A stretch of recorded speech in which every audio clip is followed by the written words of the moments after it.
तो ऐसी तस्वीर सिर्फ हाथरस से सामने नहीं आ रही बल्कि बारां में भी ऐसी ही वारदात सामने आई है, जहां पर 2 नाबालिग बहनों के साथ कथित तौर पर रेप किया गया, उसके बाद उनकी जान चली गई। बलरामपुर में भी ऐसी घटना सामने आई है। तो और कितनी निर्भया होंगी पूरे देश भर में, ये सवाल सबके जहन में है।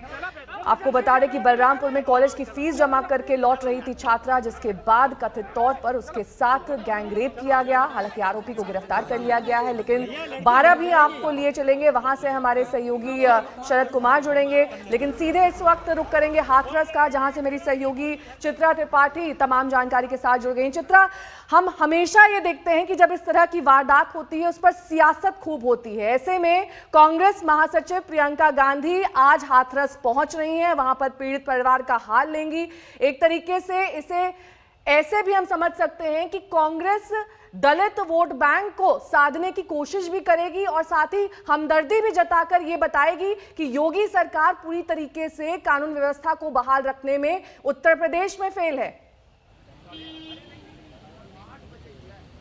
बिल्कुल सही बोल रही है नेहा आप। यही वजह रही कि प्रियंका गांधी ने कल ही मुख्यमंत्री योगी का इस्तीफा ट्विटर के जरिए मांग लिया था, लेकिन चूंकि 2 साल के बाद ही उत्तर प्रदेश में विधानसभा के चुनाव होने हैं 2022 में, और 22 से 24% एक बहुत बड़ा वोट बैंक है दलितों का, जिसको अपने पक्ष में करने की कोशिशें प्रियंका गांधी की ओर से लगातार की जा रही हैं। क्योंकि 1990 के दशक की हम बात करें तो यहाँ पर ब्राह्मण और दलित वोट बैंक के सहारे कांग्रेस पार्टी मजबूती से उत्तर प्रदेश में अपनी जड़ें बनाई रही, लेकिन उसके बाद लगातार वो गायब होती चली गई। और 30 साल के आसपास का ये लंबा सफर जहां पर कांग्रेस बिल्कुल यहां के पटल से गायब है, यही कारण है कि प्रियंका गांधी, देखिए राहुल गांधी से ज्यादा सक्रियता प्रियंका गांधी की उत्तर प्रदेश में आपको देखने को मिलेगी। 10:30 बजे का वक्त हमको बताया गया है जब दिल्ली से प्रियंका गांधी यहां के लिए निकलेंगी, लेकिन दिल्ली से यहां का रास्ता अगर बाई रोड हम बात करें 4 व्हीलर से तो तकरीबन 2.5 से पौने 3 घंटे के आसपास है।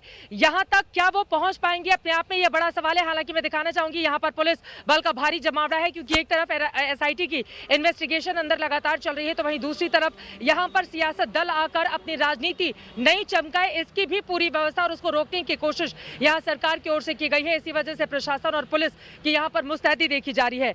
लेकिन शुद्ध सियासत का ये एक चेहरा है। प्रियंका गांधी यहां पर सीधे परिवार वालों से मिलने के लिए ही आ रही हैं, उनका दूसरा कोई भी और इरादा नहीं है। परिवार से मुलाकात करके पीड़ित परिवार के प्रति वो अपनी संवेदना व्यक्त करेंगी, लेकिन जाहिर तौर पर इसके पीछे का मकसद यही है कि कांग्रेस की जो हिली हुई जड़ें हैं उसको मजबूत करने की कोशिश के तहत प्रियंका गांधी 10:30 बजे दिल्ली से, जो अभी मेरी तुरंत बात हुई है, नजर बनाए रखिए, क्योंकि प्रियंका गांधी आज सुबह लगभग 10:30 से 11 के बीच में हाथरस पहुंच सकती हैं। लेकिन हाथरस जैसी ही घटना राजस्थान के बारां से सामने आई है, वहां से मेरे सहयोगी शरद कुमार इस वक्त जुड़ गए हैं। शरद, क्या डिटेल्स, क्या जानकारी मिल पा रही है यहाँ की वारदात के बारे में? 2 नाबालिग बहनों के साथ बलात्कार की घटना बेहद शर्मनाक। देखिए, उत्तर प्रदेश हो या राजस्थान हो, महिलाओं के साथ अत्याचार और बलात्कार के मामले में सरकारों का जो रुख है एक तरह का ही रहता है। जिस तरह से परिवार लगातार आरोप लगा रहा है कि धमकी देकर उनका मुंह बंद करा कर रखा गया। हालांकि पुलिस का वर्जन ये आया है कि हमने मजिस्ट्रेट के सामने 164 के बयान करा दिए हैं और अब हम जगह परिवार कह रहा है तो हम दोबारा से मुकदमा दर्ज करेंगे। आज ये देखना दिलचस्प होगा कि प्रियंका गांधी हाथरस तो जा रही है, लेकिन क्या गहलोत सरकार इन बच्चियों के कहने पर मुकदमा बलात्कार का दर्ज करती है नहीं करती है? अब तक बलात्कार का मुकदमा दर्ज नहीं किया गया है। परिवार ने आरोप लगाया है कि डरा धमकाकर पुलिस के दबाव में बच्चियों का मुंह बंद करके रखा गया था।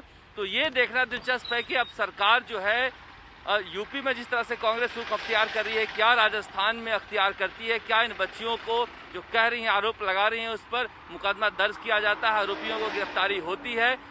एसपी ने रात को 11:30 बजे प्रेस कॉन्फ्रेंस की है और कहा है कि हमने इस पूरे मामले में कार्रवाई की थी। बच्चियों ने मजिस्ट्रेट के आगे ये मना कर दिया मुकदमे का, इसलिए मजिस्ट्रेट से हमें दोबारा परमिशन लेना होगा मुकदमा दर्ज करने का। ये कुल मिलाकर सियासत है।